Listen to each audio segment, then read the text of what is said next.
Good morning, Nigeria. Welcome to Daybreak, reaching you live from the nation's capital in Abuja. I am Ayubelia, and we are super excited to have you join us on the show this morning. And of course, on this show, we bring you analysis and perspectives on all the stories making the headlines, all over the country and beyond.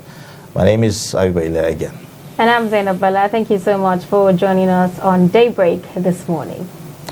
Now, we'll be looking at quite a lot, today. Quite a lot of issues are making the headlines. And of course, we'll be having a guest who is, investing, a journalist, actually, who is investing heavily on education, talking about school children. And he'll be giving us his thoughts about education in Nigeria and how far we have moved.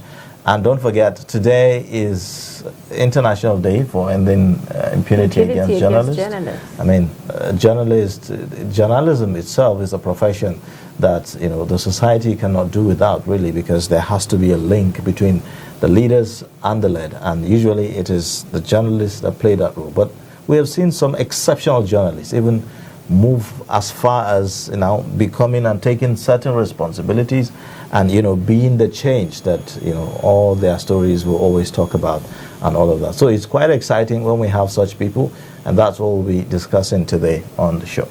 Well, before that, let's take a look at the 2nd of November in world history.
Well, there you have it today in history, and talking about well commemorative days, we always observe, these days, and quite importantly, one of them that caught my attention there is the Traffic Directors Day. Right. I mean, they do a whole lot of work. It's a huge job. Indeed. If you want to know how serious that job is, just go to any junction or any road where there is no traffic director and see the kind of mess that happens. Indeed, especially in Nigeria. One other thing I like, about these traffic directors is how creative they get these days. Mm-hmm. They do the job with so much passion, and some will say, well, they don't get paid much, but they are trying to actually enjoy what they're doing, because they see it as a service. Yes, and we've seen many of them, a couple of them where while you wait for the traffic, sometimes you actually don't get bored watching them because they, deploy on all sort of, moves. Dances, They dance, they do a lot. In fact, Daily Trust did a story on one of such people some time ago, and that he became, a celebrity as a result of that story, because they do a good job. And it's quite hectic. Think about it, Z. Maybe when you're in your living room, or when you have the time, just stand up in your living room, try to imitate what they do, and just hold your hand this for 3 minutes, 5 minutes. You will really get to see how tedious that job is. And some of them have decided to do it in a very interesting ways. And today we commemorate and we remember them, we celebrate them.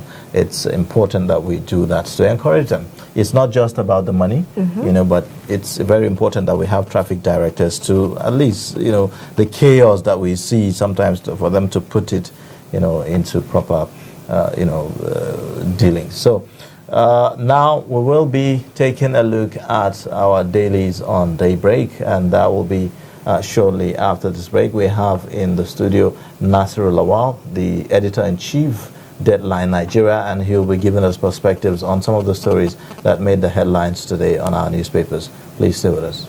When a situation where you find that they look like the same, not necessarily tribal or regional. but I have said that.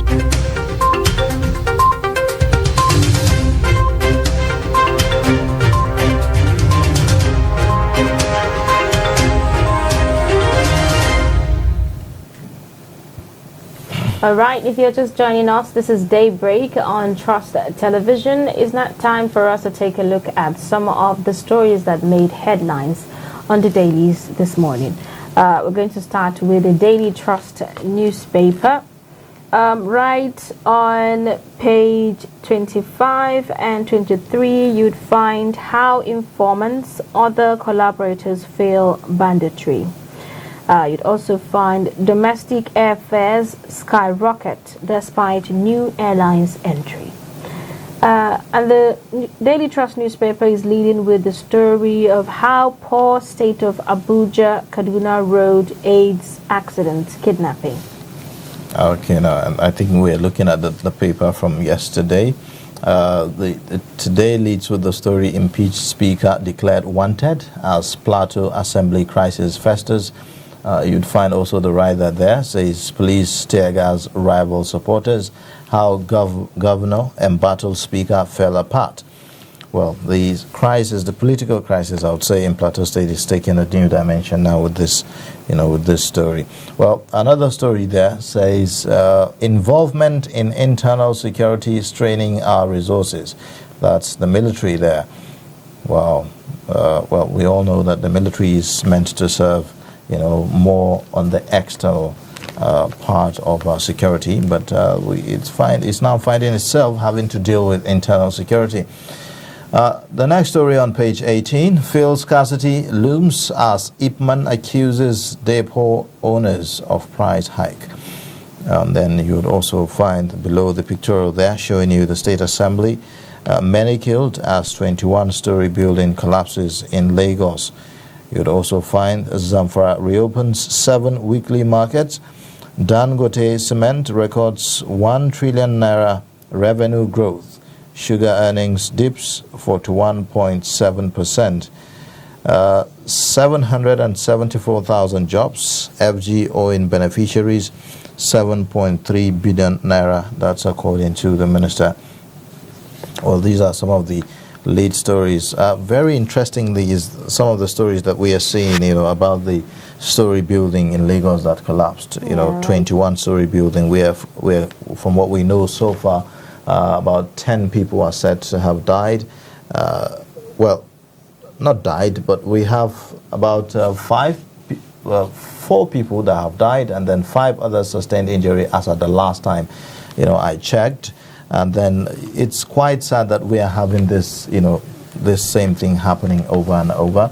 We are also seeing a later development on that, about the company that was contracted to handle that project earlier on, saying that they withdrew from handling that project far back as February in 2020 as a result of the negligence of their clients, from observing certain consultancy advices that was given to him based on the fact that the structure cannot, accommodate the 21-story building, that was erected there. And then the client refused to, listen to that advice. And that's why we are now seeing this. I think something needs to be done, about this, because it's becoming more like a recurring experience now for many people. Well, that's that for the Daily Trust newspaper. Let's take a look at other papers today. Okay, let's take a look at some of the stories on the Nation newspaper.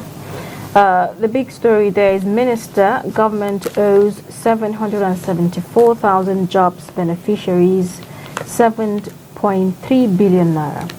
IG orders probe of siege to Odili's home in Abuja. You'd also find depot owners raise petrol litre price by 9 naira.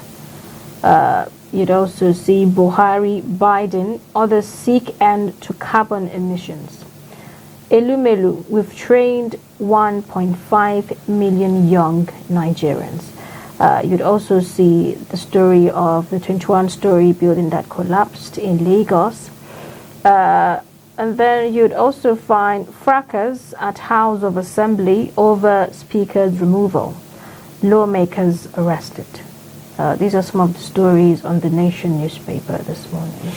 All right. On the Punch newspaper today, the first story talks about consumers demand privatization review as power generation drops to 3,844 megawatts. You would find that on page 22 of the Punch. Reps probe collapse of $1.89 billion Delta Steel community fumes. You'd find also Orderly outrage grows, raid team leader, whistleblower face police panel. You'd find that on page 11. International airfares rise as Naira crashes on IATA platform. That's on page 21 of the Punch newspaper. The lead story on the Punch says 10 die as 21-story building collapses in Lagos. Designer warned of tragedy. So that's where I got the 10 earlier on. But other papers are reporting 4, like in the Nation newspaper this morning is reporting that 4 died. And so maybe the numbers might have increased. Of course, with things like that, the death toll will always increase based on what we know. According to the rider, about 40 workers were on site when the building came down, says eyewitness. Developer, engineers, clients, others trapped. Sanwo-Olu orders investigation. And then you would see the pictorials showing you all the scenes from the collapsed building. And then the riders there says, it says, fined blogger to publish guilt judgment, faces jail threat. And of course, Ogun issues 60-day ultimatum to unvaccinated residents, plans office, transport ban.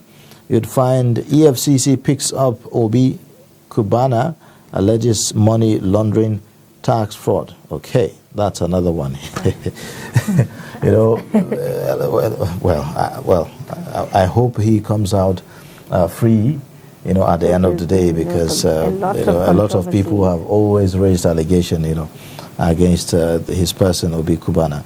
Now, Amotekun begins interstate patrols to tackle kidnapping and others.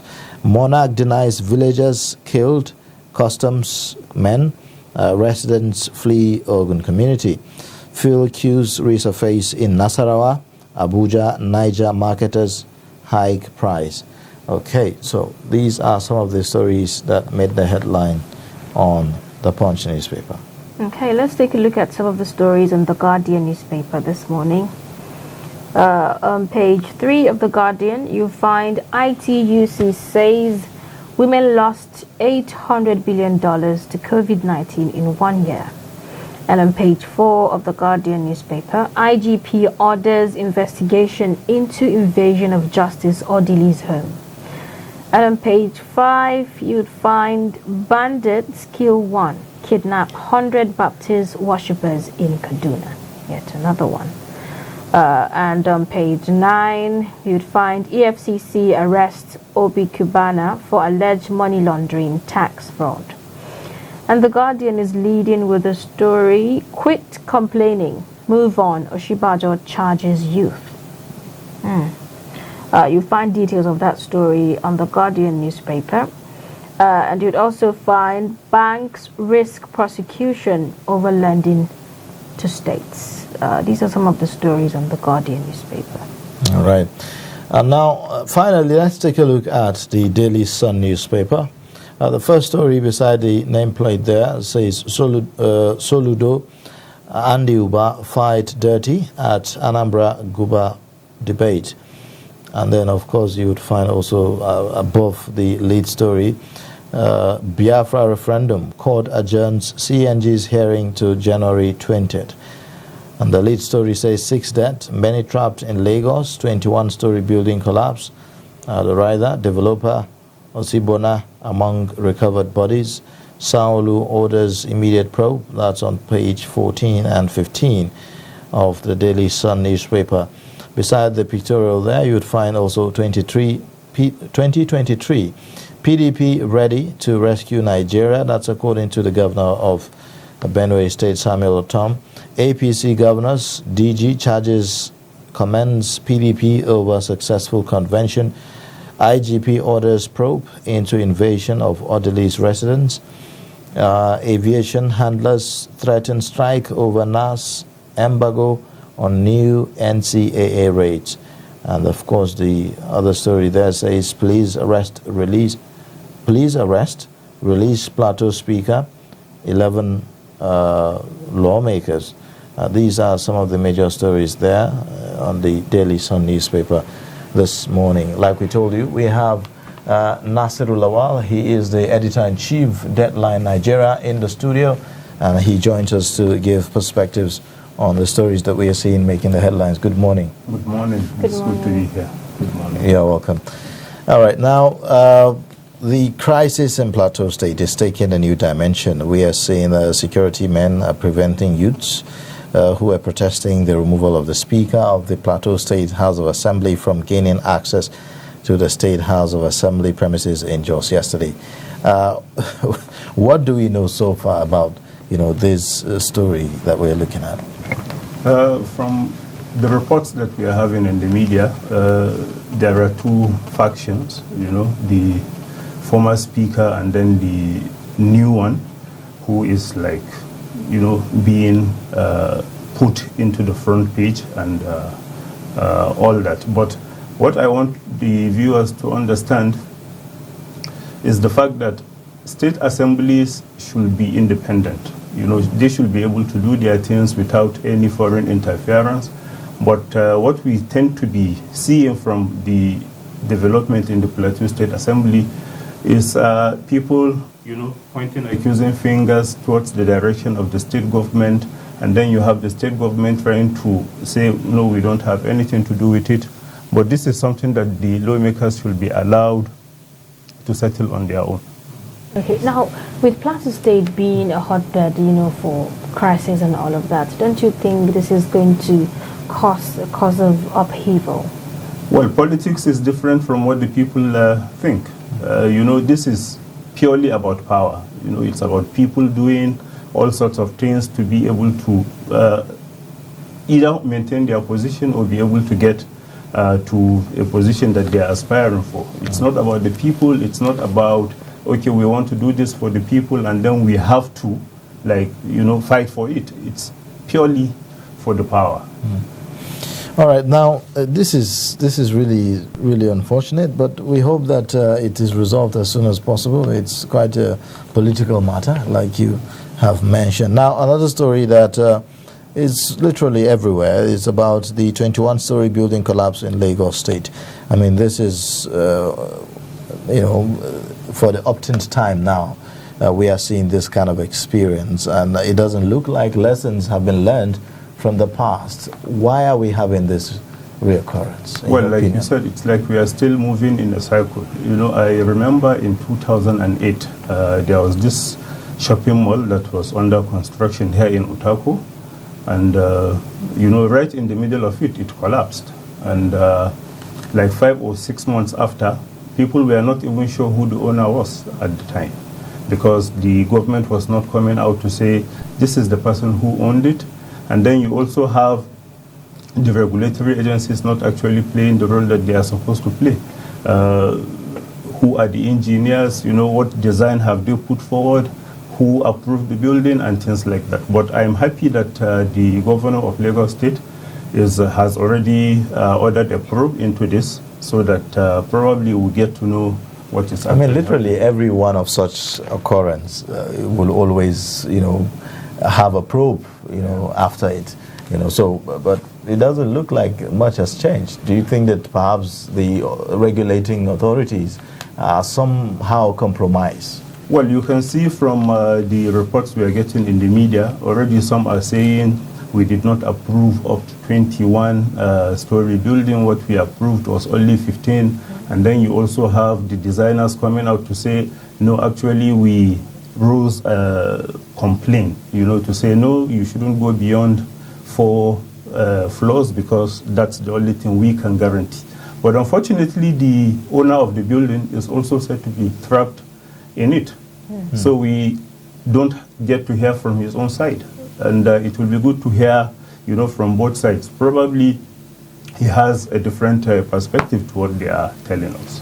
So what regulatory body, is responsible, for checkmating activities like this? Because it seems like Nigeria doesn't seem to pay much attention, to that regard. Well, you have the standard organization who is supposed to be sure of even the materials that you use are standard.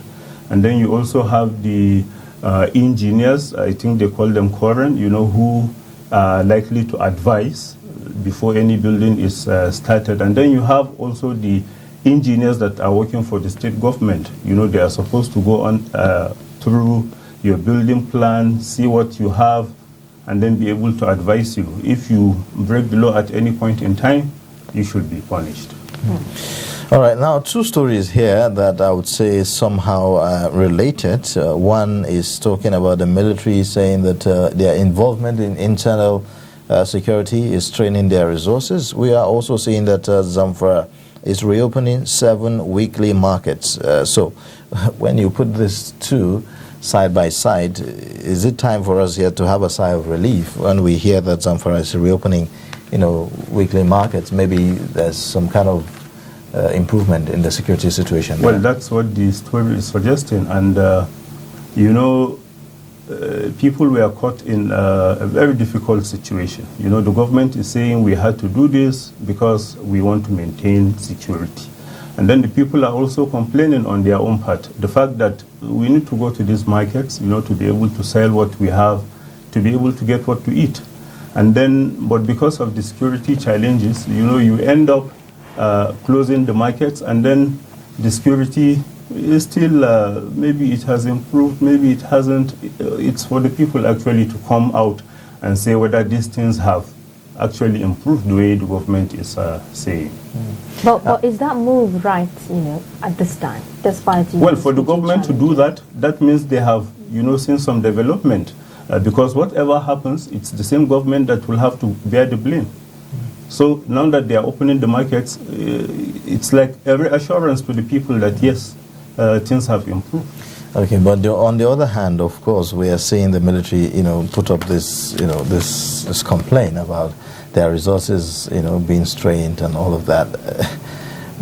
It seems like we have come to settle for the military being in charge of internal security in Nigeria. I mean, you always hear the military launching operation this, operation that in all the various states. You hardly hear that. The police is launching operation this or that. We know Puff Adda and the rest, but it's more like the military is taking more of the responsibilities of internal security. Is there an imbalance here in your thinking? Well, the military shouldn't be worried about what is happening internally. The police should be able to handle these things. And if given the right equipment, I want to believe the police should be able to handle most of these cases that the military is actually handling. But the problem is, people talk about corruption in all these security agencies. Because personally, I believe if the police, are to do what they are supposed to do, and if they are to be given the right equipment, believe me, all the problems that you see in the society is likely going to go down at least by 50%, just by doing what is right. But the military, they don't even have to say that. It's clear that they are overstretched. It's clear that they are all over the place. The last time I checked, they were deployed in about 32 states of the Federation. How many soldiers do we have? How many security agents do we even have in Nigeria? that you are deployed in 32 states. So it's clear that they are overstretched. So is it that the police are incapacitated, or what could be the problem? Clearly, they have been saying that they don't have the right equipment, But if you look at what the police are doing on their own, you will know that actually they are even trying. Because most of these kidnappers that are being arrested here and there, they are mostly being arrested by the police, not the military. The military, like we all know, they are trained to kill, So anytime they are called into situations, the first thing they think is, how do we end this by, killing whoever is causing all the problem. So are you for community policing?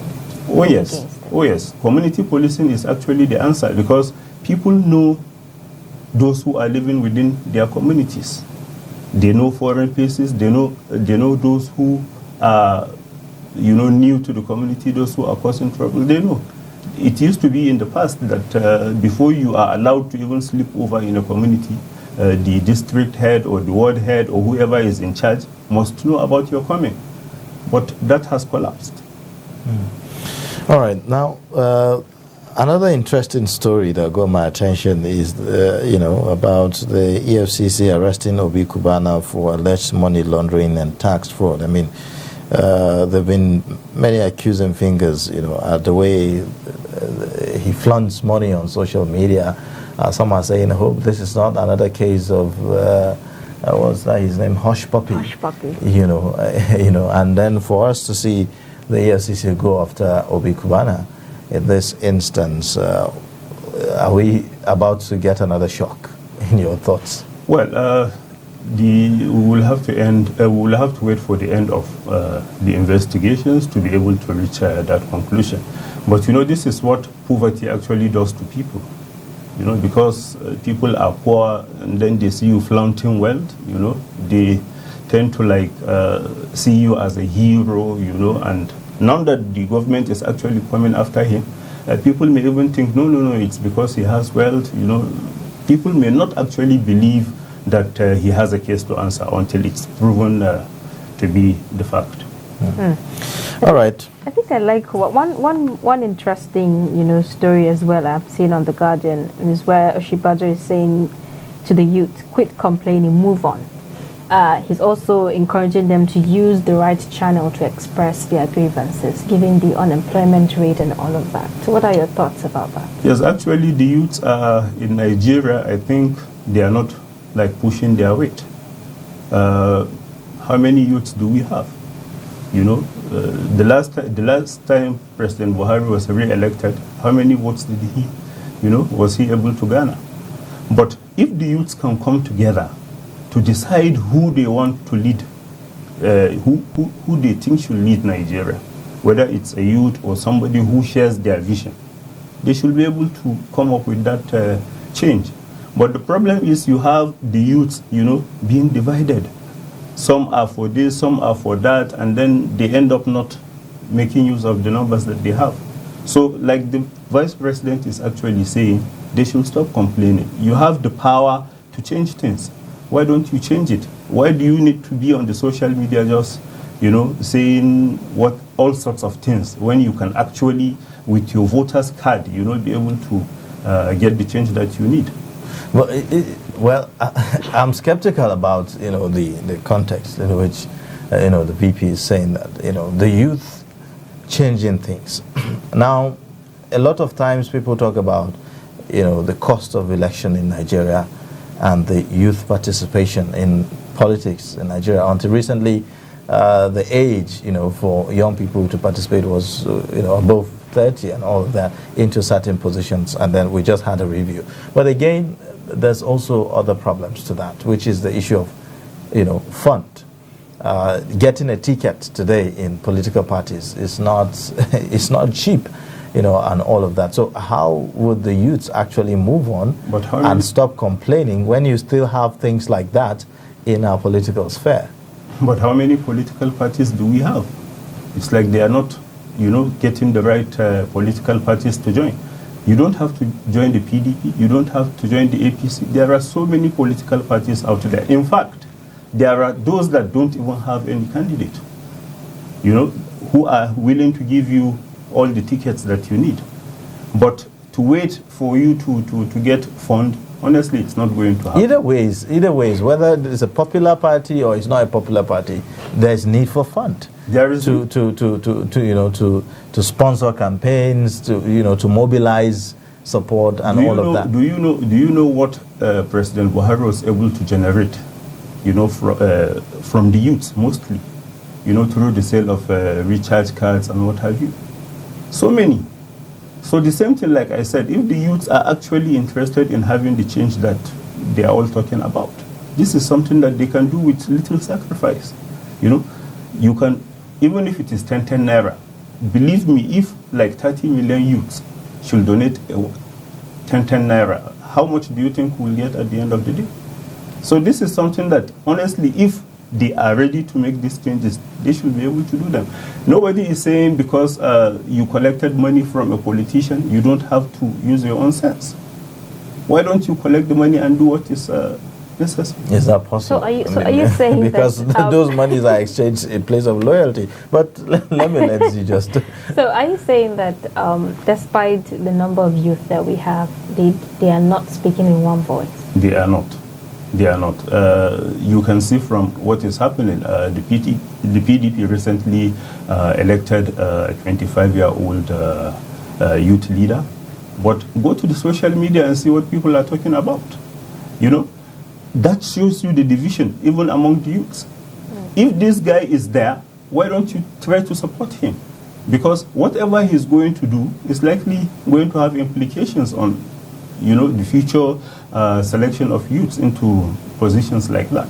If he is allowed to fail, then it's going to be blamed on the whole youths. Nobody will say, this is a PDP affair. Now, we have quite a large number of young people who are restless, you may say, as a result of unemployment and all of that. Now, how do you get young people who are in such desperate situations to be interested in even anything governance or politics?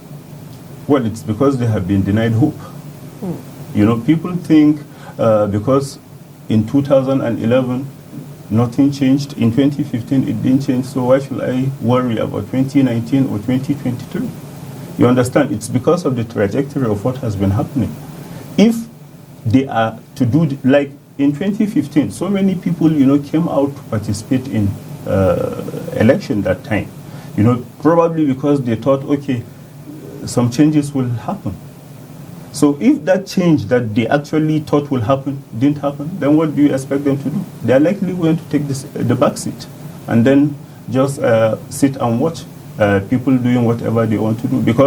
And this is the reason why sometimes the youth will insist on you giving them money, because sometimes by the time you get into a particular position, that's the end. They don't get to see you again until another election time. So because of that, they tend to get to take the back seat. But if we are to get one person, that will come out to show the youths, to give them some hope, believe me, they are going to come back. We always talk about this one person, this one person who is good enough, who will be able to tick all the boxes that the young people are looking for, who will be capable, who will be equipped, and having all the necessary funds and all of that to do this thing. But are we sure about the strategy on how to even get this one person? How do we even identify this one person? Because there are quite a number of young people who are actually doing exceptional things in different spheres, and all of that. So how is it possible, for young people to even be able to, bring out this one person that can, bring everybody together? That's where sacrifice comes into play. But even the youths, among the youths, you can see the competition. I want to be this, I want to be that, and if you are contesting against Mr. A, honestly, believe me, if Mr. A is better than you, but because of your own individual selfish interest, you want to take that position, whether you are qualified for it or not. This is the problem we are actually having. All right. Well, let's take a quick break now, and then when we come back, we'll just review some more stories before we go into our discussions. Please stay with us.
All right, you're still watching Daybreak on Trust Television, and we are going through some of the stories that made it to the headlines on today's newspapers.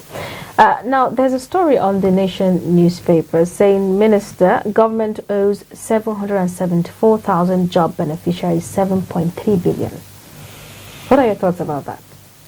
Well, you know, the government is talking about trying to get the youths engaged, you know, getting them employed, so that because when they are engaged, they have little or no time to engage in all these things that are bad and all that.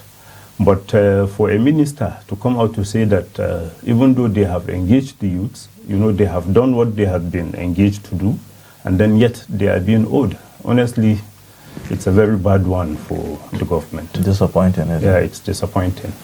Now, why do we experience this? Is it lack of funds? Is it lack of budgetary allocation? Or the funds are just not there to, you know? Why should you start a project without, you know, having a vote for it? That's what so many people will ask. This is what the government has been saying, that they want to take 100 million people out of poverty. They want to do this, they want to do that, you know. But things like this are what give the people hope. Right. If for any reason you are unable to do this, then what do you expect Nigerians to think of your, you know, the move to remove people out of poverty? Because you can actually not end poverty as long as the youths are unemployed and then without empowering the women. But now, a writer here is saying bank issues to blame, says Keyamo. Is that not absurd? Well, bank issues, how? Does it have to do with maybe registration, that people have not been able to supply their BVNs or something like that? Then why should we engage people without having ticking all the boxes? That's what people should look at. Now, how does this, you know, impact on government's, you know, ability to, you know, regain confidence in the youth, in the public, and all of that. We have this conversation about, how people do not really trust the government and all of that. How will such things, impact on that? Actually, sometimes the people themselves are to blame. Like she mentioned the bank issues. I wouldn't be surprised if, some are trying to cut corners and probably try to reap where they did not sow, because it has been happening. People that probably are engaged in another, there are so many social investment projects of the government. Mm-hmm. Probably one is engaged elsewhere, but he still wants to get something from these public works.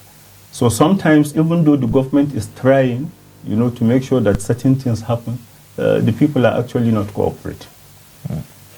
Well, thank you so much for coming on the show this morning and sharing your thoughts with us on the stories that made the headlines. Thank you. Look forward to having you again. To have you next time. Thank you. All right, we've been speaking with Nasiru Lawal. He is the editor-in-chief, Dateline Nigeria here, and he's been quite very interesting on the show. We'll be going on a short break now, and then when we come back, we'll take a look at other discussions on the program. Please stay with us.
Suleiman, Aya, and Tari, all from the Sulubawa clan, with a unique wealth of culture and deep love for cattle, which truly reflects their sense of family.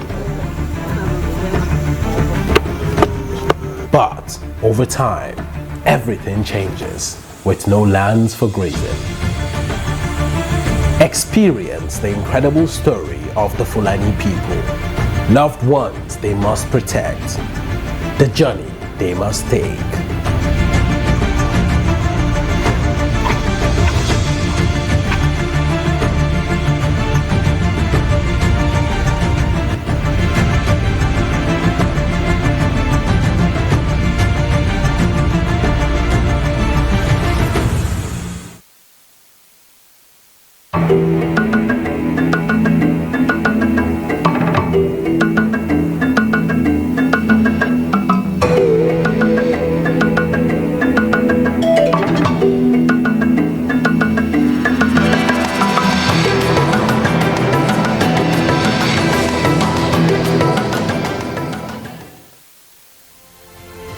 Get latest updates on current topical issues and breaking news by downloading the Trust TV mobile app on your Android devices. Go online, click Google Play Store, search Trust TV, install the app, and get doses of unfiltered information on happenings all over the world in your pocket.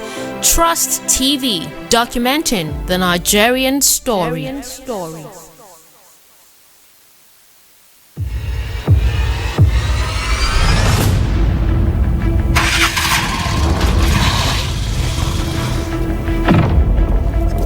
Nice to see you, sir. You got a 10-year-old son, a 12-year-old son. He's a shill boy. Yeah. And how did he get to that stage? You allowed it to happen. You allowed it to fester. It's like a cancer. It's a failure of the family, a failure of the society, and a failure of governance. We are still going into some other hideouts to see if any apprehensions will be made tonight.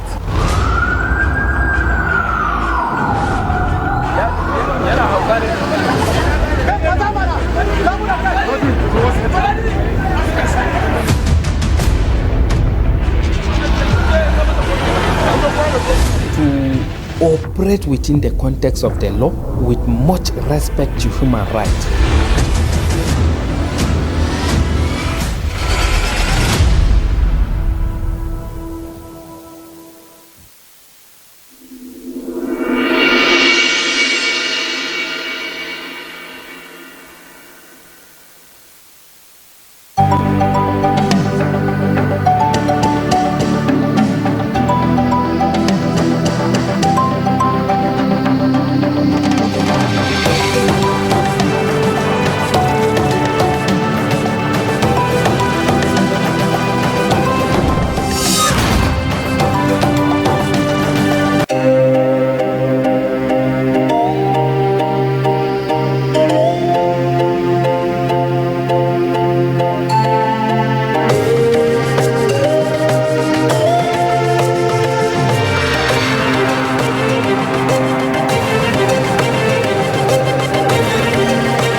Suleiman, Aya, and Tari, all from the Sulubawa clan, with a unique wealth of culture and deep love for cattle, which truly reflects their sense of family.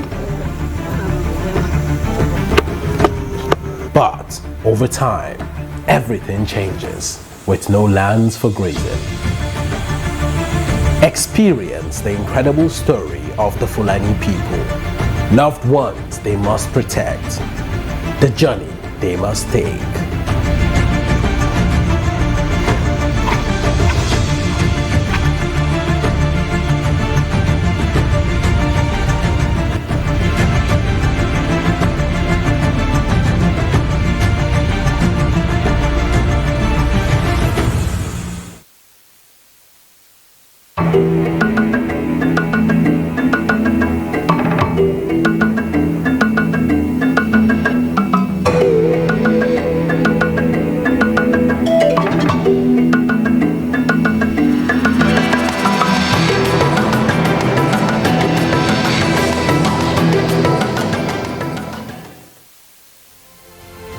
Get latest updates on current topical issues and breaking news by downloading the Trust TV mobile app on your Android devices. Go online, click Google Play Store, search Trust TV, install the app, and get doses of unfiltered information on happenings all over the world in your pocket.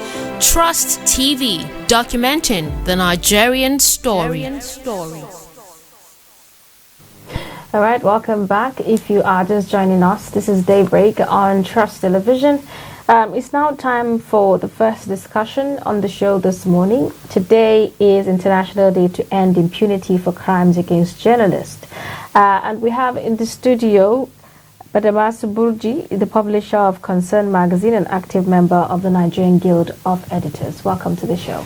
Good morning, how are you? Well, we're doing very well. Badamasi Burji is a distinguished journalist who has made his mark over the years, and of course, journalists play an important role in the society, keeping government accountable and bringing information, to create awareness and enlightening people generally. And he has done that exceptionally over the years, for decades, I may say. And so he's quite an exceptional journalist to have this discussion with, just to give us, an understanding of, his experience over the years, practicing in Nigeria. So let's first get your thoughts about journalism in Nigeria, the journey so far. How has journalism grown, from the early days, from where you started and up till date? What has changed, really? Assalamu alaikum. Alhamdulillah. Thanks for inviting me to this TV discussions, Trust TV discussions. Well, I can see that, Alhamdulillah, the difference is much if you compare with journalism of before and right now. Because even from the gathering of the story, and a lot of differences have been, you can see it before. When we started our journalism, we used to start with typing, typewriter, from typewriter to this electrical typewriter. Now everything now goes online. So from there you will understand that there are a lot of difference, because even the risk before and now, it's much different. And in terms of, but the only disadvantage is in terms of advertisements. Before, the advert is easier than now. Even the news, sometimes, I pity journalism, therefore, in this era now. In terms of, Nigerian has, more especially Nigerian journalism, they have, it is really fitty. Really fit. Why is that? Because I can say that I have started since my magazine has been established since 2000. First edition is, I think it was out 1999 January, but it was in the market 2000. I think we suffer a lot because I could remember particularly journalism in the north is the most hectic and discourageous, because I could remember the first edition when we made.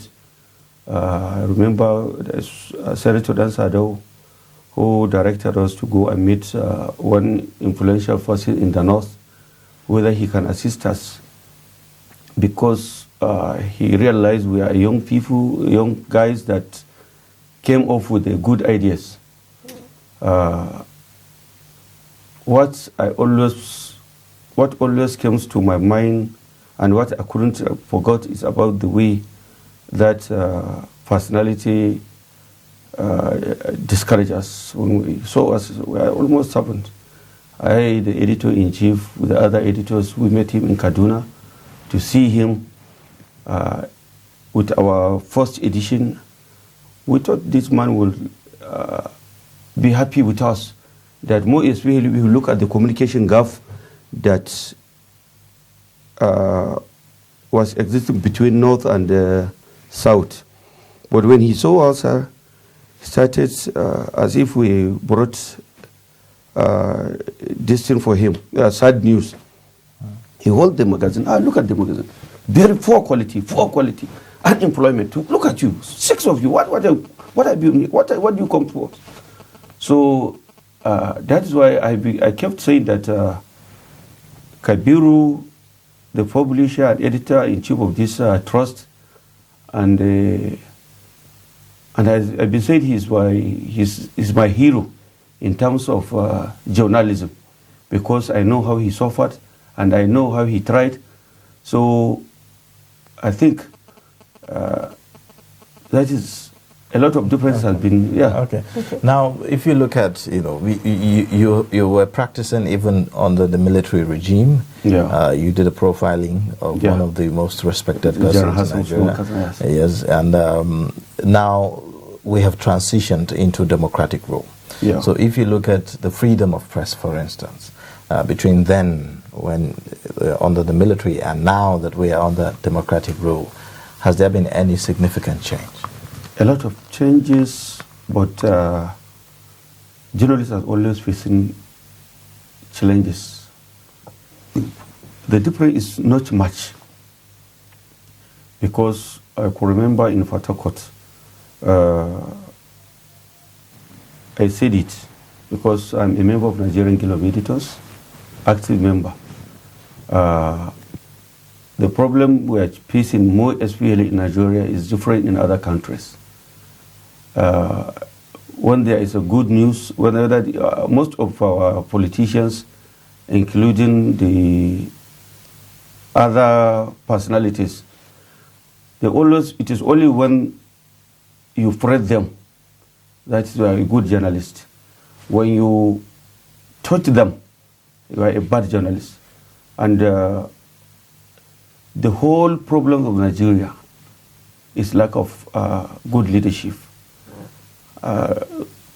Journalists, they are trying their best. There was a time when I was called to talk about who the problem of Nigeria.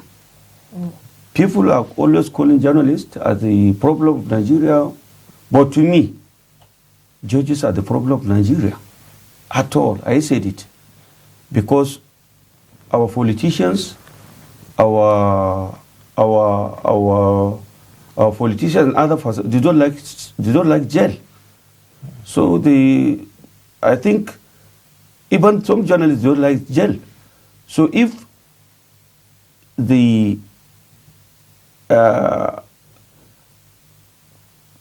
what I can describe what these judges, the courts, the I'm talking of judiciaries. Okay. So if they can work properly, if you're a journalist, you give a wrong news or something, let's face the reality. Okay. Face the court. If because journalists report, and there is each and every journalist, if he's a professional, he can't just give the news without having facts. Right. So at least, if the fact has not been found, let's go to the jail. The politicians, all those, I'm sure all this corruption and everything, if today judiciaries are ready to sort out all those things, there won't be problem in Nigeria, because all of them, both the politicians, the journalists, and the rich people, nobody wants to go to jail. Okay, so let's talk about your humanitarian work. We all know that journalists are meant to do some form of social responsibility to their society. Yeah. Could you walk us through why you wanted to give back to society? Alhamdulillah, that is the area I came for, and that's the area I want us to discuss very well. I could remember in 2003 in Delta State, editors, we had a conference in Delta State, Nigerian Beyond Oil, the role of the editor. I think that conference that changed my mind, changed my thinking, changed all my plans in life. So that is how I started to think on how I can move my life and touch other people's life. You understand? So, alhamdulillah, after I left the conference, I decided to come up with something. So I started thinking on how I can start doing something. Like I started with kuli kuli, you remember? So I started packaging my product kuli kuli. Then that's groundnut crunch, yes. So that from groundnut crunch, then again moved to kilishi. From kilishi, today I have 16 products. And alhamdulillah, when I started, all my friends have been, some of them are laughing. In Kano, I could remember some of my friends, but I must see journalism has ended. So I started producing kuli kuli and kilishi. So alhamdulillah, today, that kilishi and kuli kuli has took me to over 36 countries in the world. Oh, wow. Then secondly, today I can boast and say that I'm one of the philanthropists, not only in the north, I can say it in Nigeria at all, in general, because I have over 6,000 less privileged children that study under my foundation with free books, free uniform, and some refreshments occasionally. And apart from, I built nursery, pre-nursery, primary, and also a secondary school. And presently I'm working on to build National Open University study center at Bridge community. But presently also, I have already built 3 blocks and about to finish 5 laboratories for the first agricultural academy. And it is also free of charge. And I bought another 6 hectares of land in Karpi, where it's going to be the excursion farm. Apart from women empowerment, if you look at the products, I mean cosmetics produced by my community, over 12 different by women, you will be surprised. All right, now then there's another women also in the adult education, both men and women. And I hope I have another empowerment program where we train our POV, POP and tiling, interlocking, and also block making. And all of them, they are very active. So if I can say thousands of youth in my village are benefiting from my detail, and it is it's because of what I knew in journalism that pushed me to do that. So have you received any support from your state government in any way? You know, the support I'm getting is from God, because my history, if I told you my history, maybe you shed tears. The house I was born, I kept saying, we are over 500. And we are only 3 that attended secondary school. I think out of that 3, I'm the only one that finished. The other one only finished after 3 years, he left. And the other person, the first year, he left the village. Nobody knows where he is till after 40 years. Then, apart from there, you know, my mother, he has relations in Kano and Kaduna. So he used to, whenever there's holiday, he used to take me to either Kano or Kaduna. From there, I realized. So you said 500 in our own house. Ask anybody from Burji to go, even in Burji. Are these your siblings that are 500, or all of them are my blood related? From your uncle to this is one house, and we are over 500 in that one house. After Burji, the next village is our own, but it's attached to Burji. Our own house, we are over 500. And we are only I'm talking of when I was 7 years old. Not now. Now you can get more than 100 houses. But then we are over 500, and we are only 3 that attended secondary school, and I'm the one that has finished. In fact, when I finished my secondary school, and it was my mother that, with the support of my father, because he told my father that, please, I want this little boy to go to school. Now, how many were you from your own family and your own siblings? Oh, no, we are from my father, we are only 7. We are only 7. So, but I lost my mother immediately I finished my secondary school. So, what it will surprise you, I bought that land when I was 17 years old. The land I built that school. Because when my mother died, nobody would help me to go to school, and I needed. But what I did first, when I got the money in Borneo, I did a casual labor. And also, in fact, when I went there, I went to the ministry to look for a job.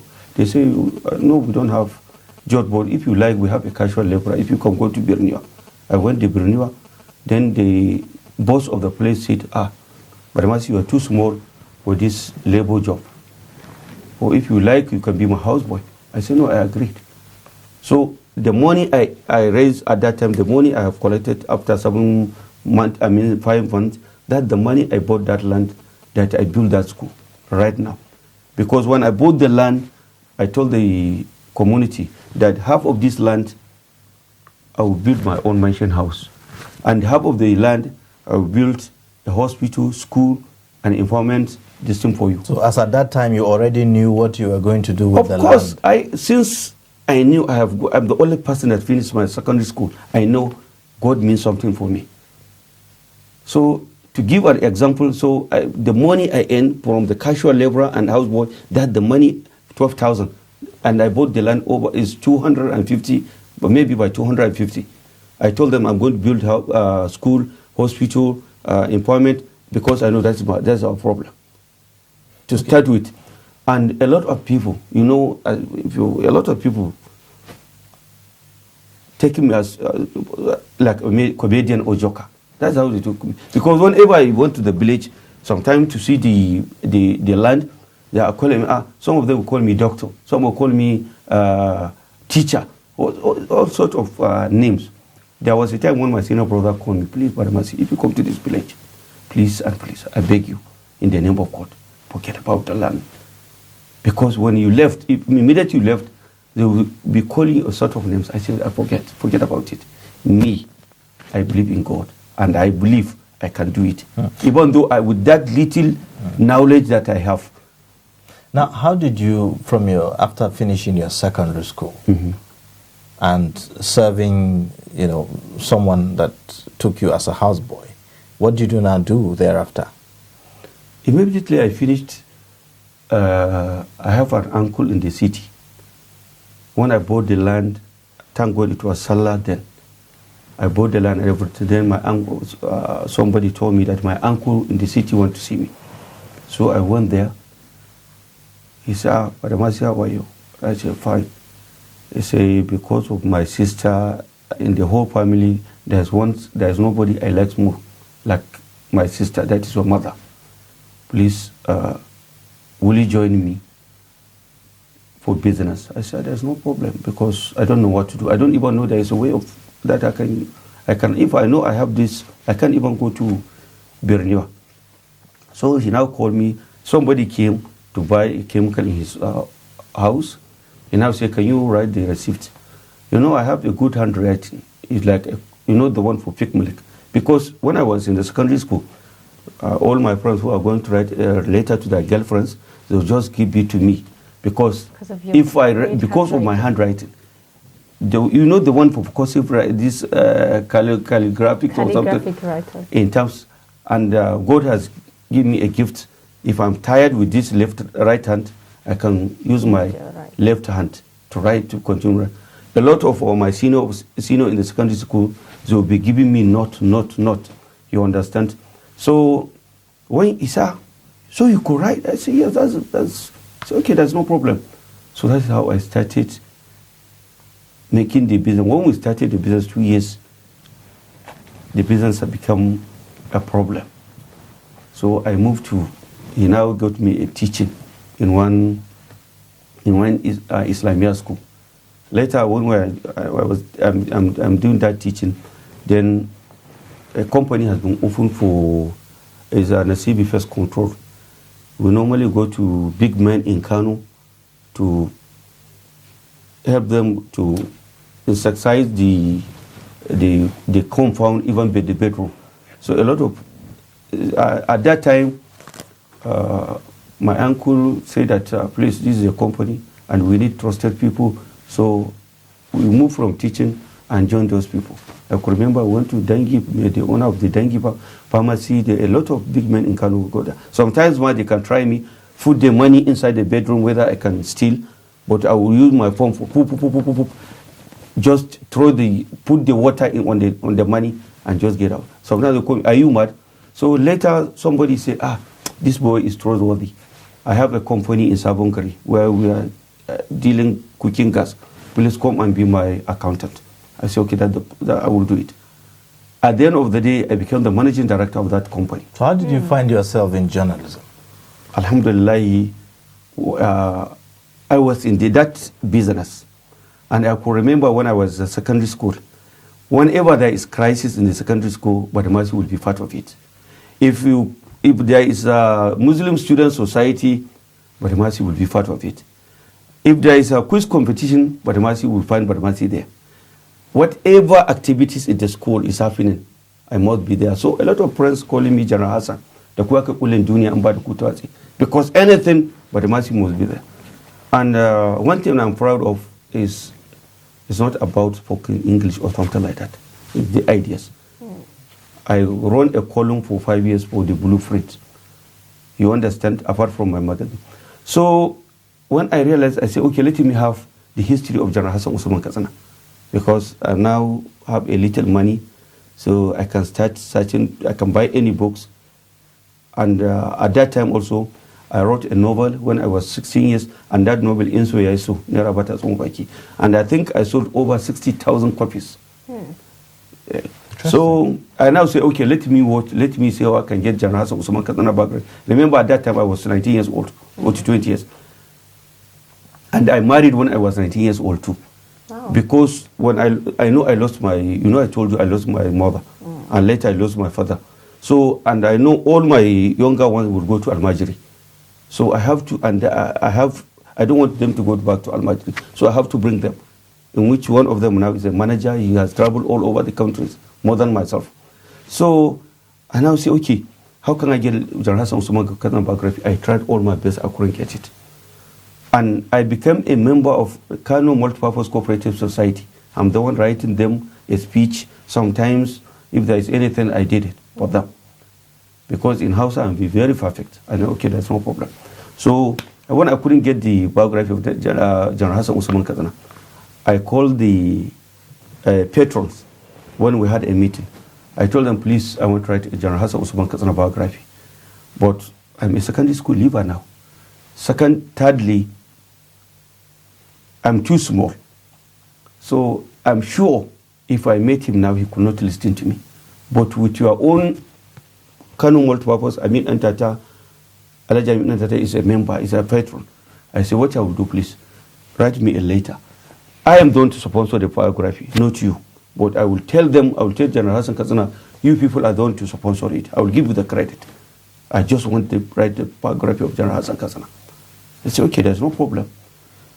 I wrote a letter, I gave the chairman to sign, and I took the letter to Kaduna. I never knew General Hassan Usman Katsina. I have even to see him in the picture. I have to ask his house in Kaduna. I just met him in Kaduna. Thank God he showed me a small boy like this. I said, sir, Kano Multipurpose Trade Society wants to see you. He said, by how? He now called Amin and Alaji Amin Antata. Do you know Kano Multipurpose? He said, no, they are my people. So I'm their patron. I said, okay, let them see. And you know, General, because everybody knows him, he helped, he made connections. So all the big men are very happy to come with me. When we came together, he said, what is it? I said, no, sir. You're supposed to. When he asked me, what are they going to come in for? I said, no, sir. You should allow them to come. They can hear from them. You can hear from them.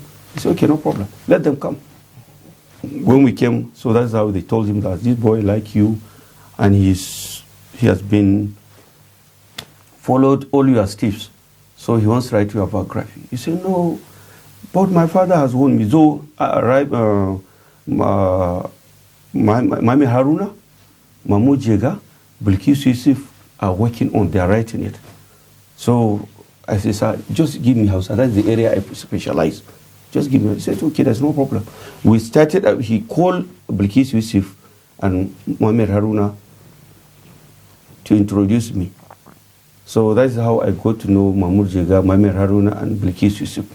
I have been going there, but the problem, at last, they couldn't even afford. It's almost when we started interviewing General Hassan Katsina, every 2 minutes somebody will call and say, wait, please, let him answer my phone call. None of them, they're all professionals.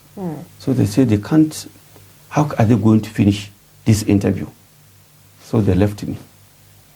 I could remember I went to Arewa House, started my research. Well, I think I spent 6 years there. There was a time when I came, I told General that 1 year he couldn't see me.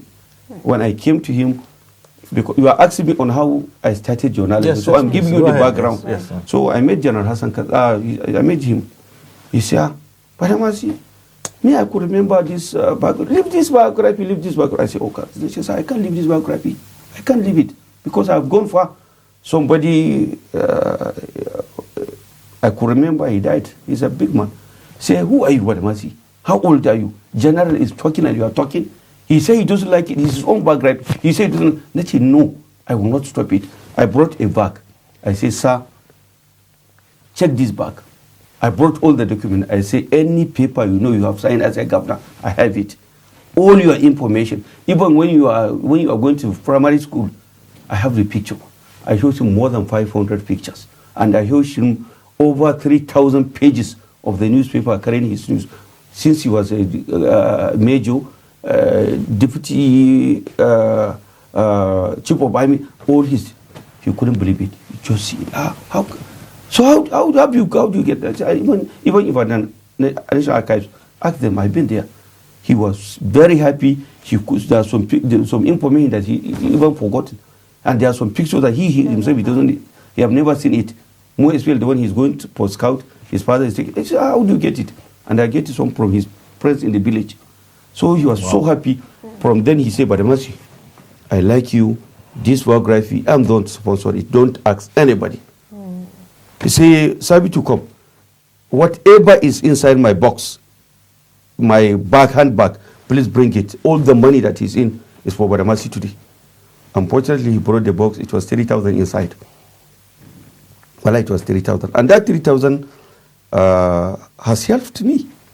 It's okay from that. So from that biography, I was able to know more than 50 to 60 generals in Nigeria, and to know all who is who in Nigeria. And to know, I could remember, ask Kabiru Yusuf, when I often he said, you have the opportunity. Okay. You understand? So that is how, when I finished the launching of the General Hospital, and it's because of my project that I remember the sanitation has been cancelled throughout the country. Because Abacha supposed to did the launching for me, then he died on that week. Then Abdul Salam Abubakar took over. Okay. So that's how I got to know all those. Okay. Now, some of the projects you've really done are quite huge. Yeah. How do you get to fund some of this project? Is it through grants So, or sponsorship? today, Badamasi is, look at me. Badamasi today is the group managing director / CEO of 6 organizations, 6 companies. 1, Century First Class Printing and Publishing Company. I did any kind of printing globally. I can go anywhere in the world in terms of printing. And thank God there is a project that took me almost 10 years, books, educational books for primary schools.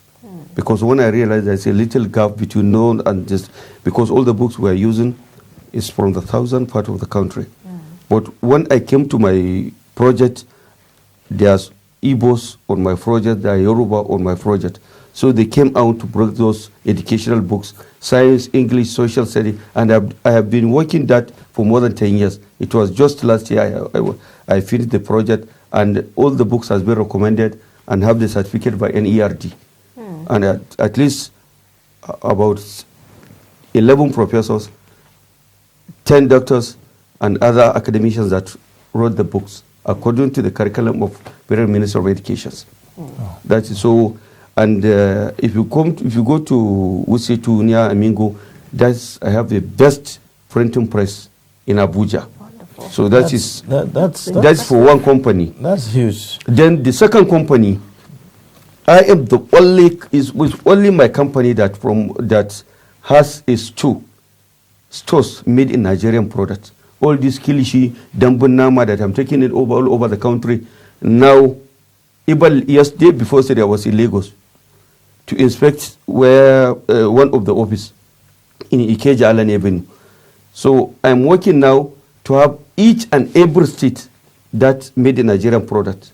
It's only made in Nigerian product. And out of that made in Nigerian, we have almost 200 products. About 60 or 70 is owned by my company.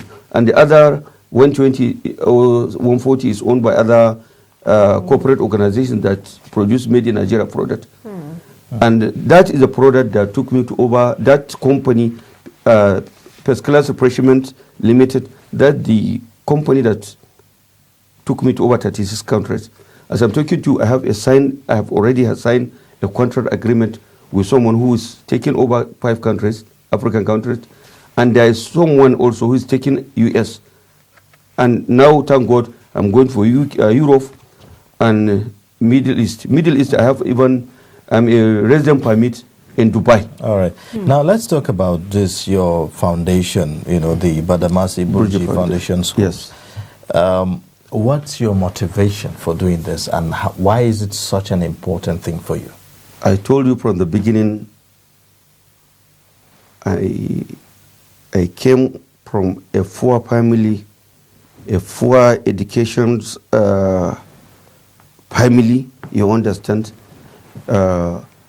My aim now is to make my village like Aba or China. Any house you enter in my own village must have a professional, must have a graduate, As I'm talking to you now, I have 13 children, my own children, that are in the university. And even this graphic design, the package, because we have the best packaging, it was mostly designed by my own children. If you come to my office, you see all my children. They are the best graphics. In fact, we are even receiving job from one of the number 5 companies in the world in terms of graphic design. And remember when I finished the General Hassan Usman Katsina biography, I opened a business center. All my neighbors, children, and others used to come to my business center. We train them free of charge. So as I'm talking to you, and even now in my house, the children that are in my house, the orphanage, they are more than my own children. And as I'm talking to you, there is one boy in my own house, the one I brought from my village, who is taking 4.9, sometimes 9.5 in Bayero University Engineering, first class, always first class. I have 5 that are graduate. So that is my aim, is to make sure all my people, all my children, as I'm talking to you, I have children who is in carpentry, or this. No, we can't pay them 1 million, they can't work for you. Okay. So now, Leadership newspaper gave you Social Impact Person of the Year 2020. How did that make you feel? Wallahi, I feel honored, because I don't even because of 2 years when I was the foundation, when I started, about even 3 years, even to snap pictures I don't want, because I'm doing it because of God, and I'm thinking it. I don't want to, there's something that you call riyah. Yes. Yes, you are doing it because of those. That's even though all my children, sometimes they will ask me, Baba, what do you want us to remember after you died? I always tell them 3 things. There are only 3 things I need from you. Don't ever help somebody because you want that guy to give you back of what you have done to him. Don't do it. Just expect the back from the God. Yeah. Don't do it because we want people to say you are nice, you are good, you are to be praising you. And don't do it because you give somebody and started praising you. You understand? Making you hero. If I give you, if you like, insult me. If you like, praise. Whether you praise me or insult me is all the same to me. Because what I want is the God to recognize me, because whoever makes his servant happy, you are okay. Because that is what my mother trained me. That whenever you see a man, or particularly a woman, whether he is worshipping fire, worshipping idol, worshipping anything he is worshipping, as far as he needs your support, he needs food, give her. He needs you to raise her up. He was collapsed, raise her up. Don't ask her religion or tribe. So that's how, and when I met General Hassan Usman Katsina, and also that makes me like put stamped for my mother's mission. Well, very, very interesting story, I must say. Well, let's go on a quick break. And then when we come back, you talk to us about Nigeria today, and, what your advice will be for young people, who are, engaging in certain activities that is really not helping. So let's take this short break, and then when we come back, Batamasi Buruji is still here with us.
All right, you're still watching Daybreak on Trust Television, and we have been talking to the great humanitarian, Badamasi Burji. It's quite interesting, getting to hear your story and all of that.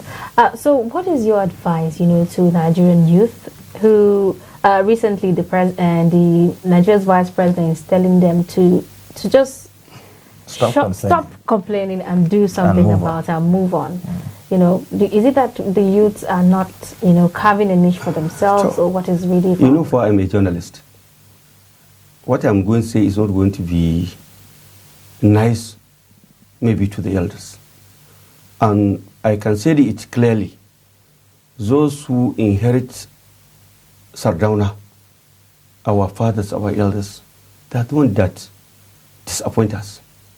Because from the time, if the time when Sardauna died, and all the leaders that inherit him, all they continued with where he stopped, we can't get that issues. Let's stop blaming the youth. Let's blame the elders first, because now I sponsored 6,000 children. I gave youth a job in my own village. Women that are not destined, they are going to school in the night, free books and everything. Please, I could remember last 3 weeks, I was honored in Kano. 76 people that helped Kano in area of education. They gave the local government to bring out each and every one. Well, when I read what many people did, because I thought we have many in Kano. It was later when, from that report, I realized we are not many. So, the problem of Nigeria, I have said it, everybody knows it, is lack of conscious effort. Conscious. But imani.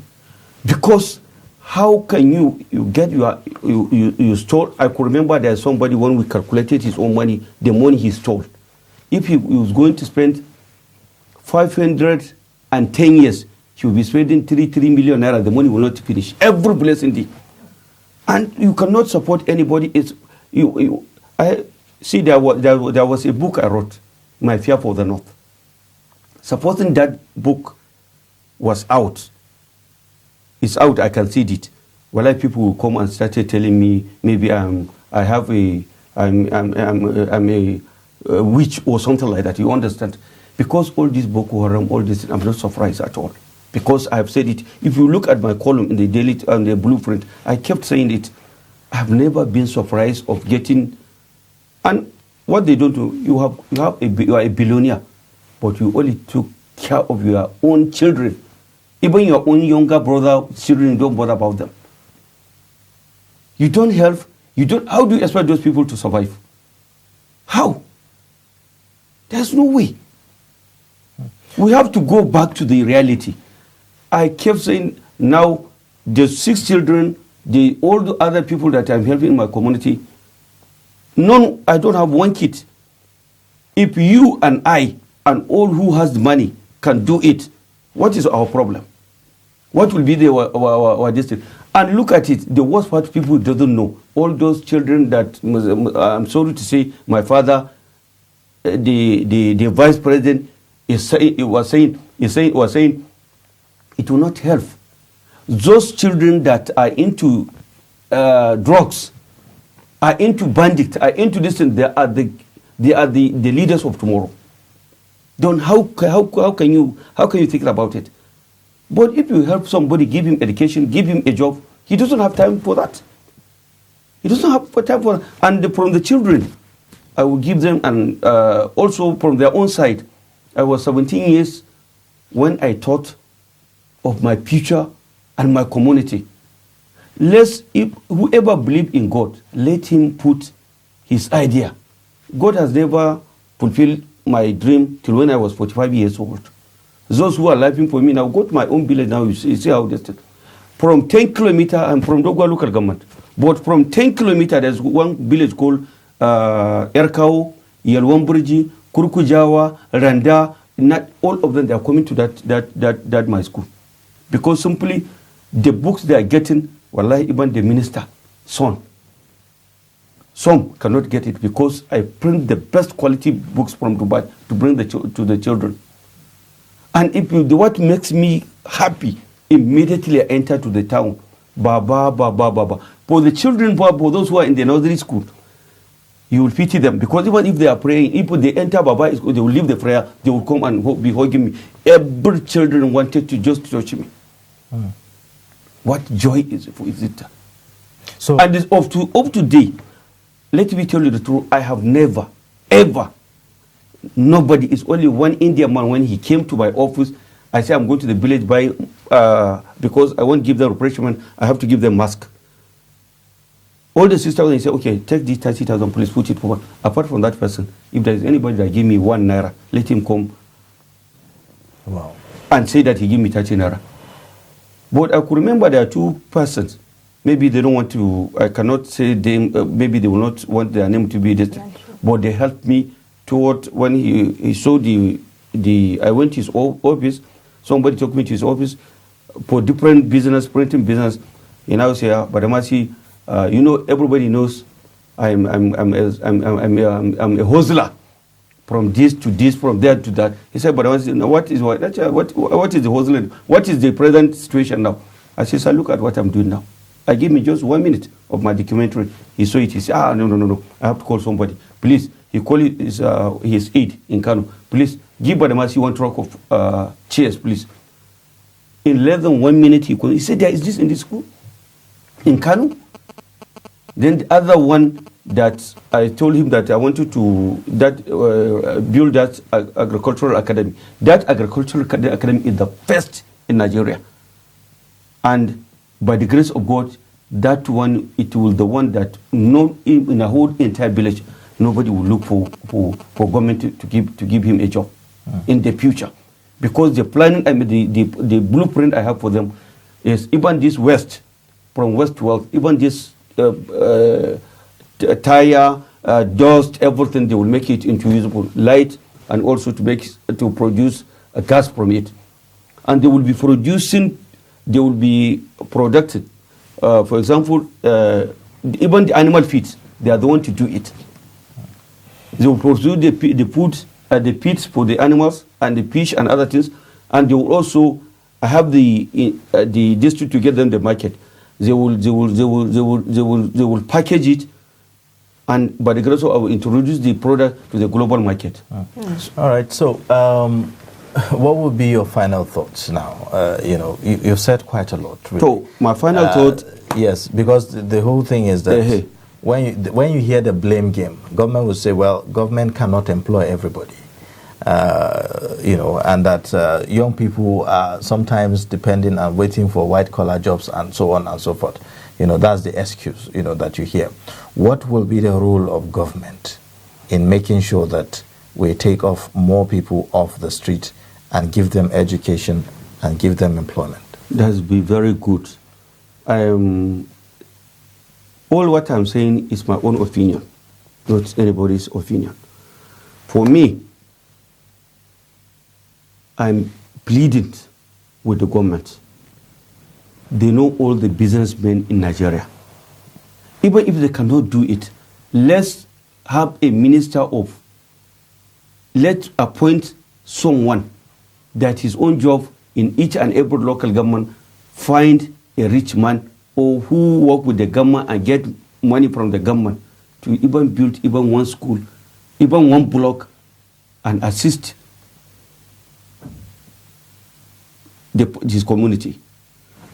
And also, they are supposed to have, the government is supposed to have in each and every local government or what, where they can train those children how to do business, how to start. Because I have seen it in reality. The house in Kano, one of my best house people, even people from abroad, they came, they would ask me, please, I want to picture with it. Wallahi, the children that are returned from my village, they're the one that built the house.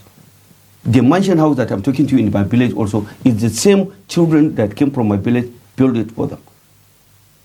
For example now, not that, so the mistakes we are making is we train them and we don't follow them.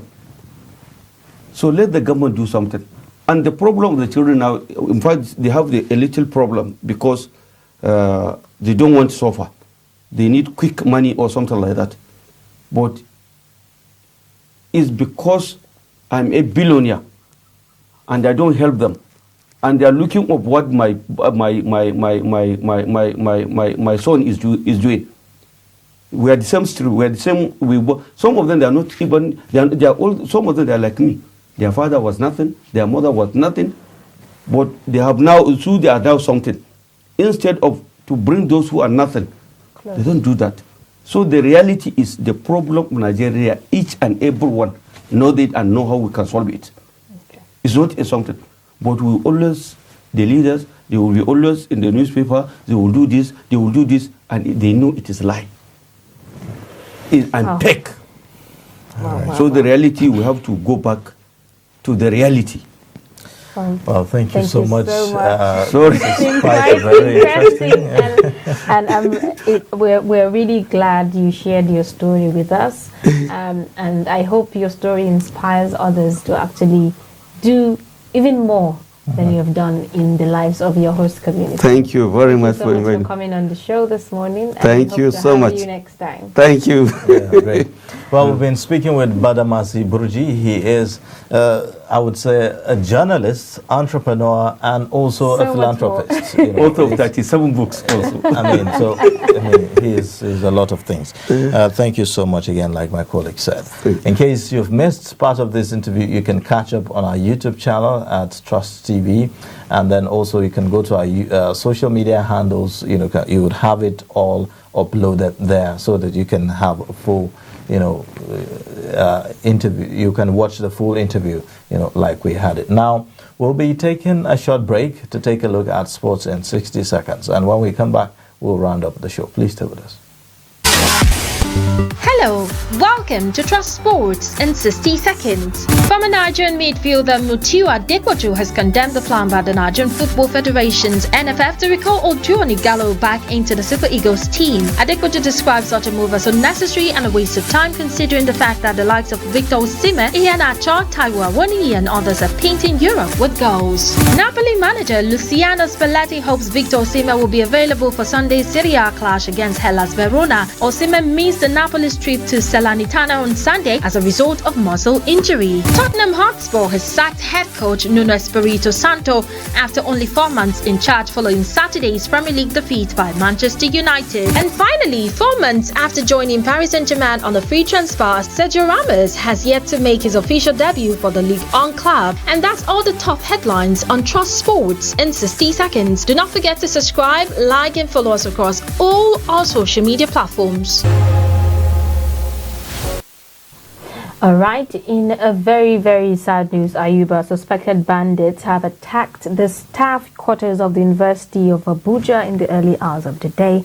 Now, according to reports, they've kidnapped quite a number of students, but we'll get to hear details of that story subsequently in our bulletin. But it's really sad that the epicenter, the FCT, is now being targeted. A lot of people have said, well, experts have raised the alarm a long time ago, about, the possibility of even the FCT being infiltrated by bandits and other criminals. So I think for some experts, it's really not a surprise, and that it just shows the extent at which things have gone really bad, and the need for us to really arrest the situation the best way we can. Because I'm not going to say the earlier the better, but because it's almost getting late now, but the best way we can to really nip this in the bud. Whatever strategy that needs to be done, I think that's where we should be looking at this point. Indeed. Well, we've come to the end of the show for today. Hopefully you'll join us again tomorrow for another time on the program. We do this every morning on weekdays, 7 a.m. to 9 a.m., just to keep you updated and to have discussions and analysis on issues, that affect us as a people. With that, we've come to the end of the show for today. My name is Ayuba Ilya. And I'm Zainab Bala. Thank you so much for staying with us.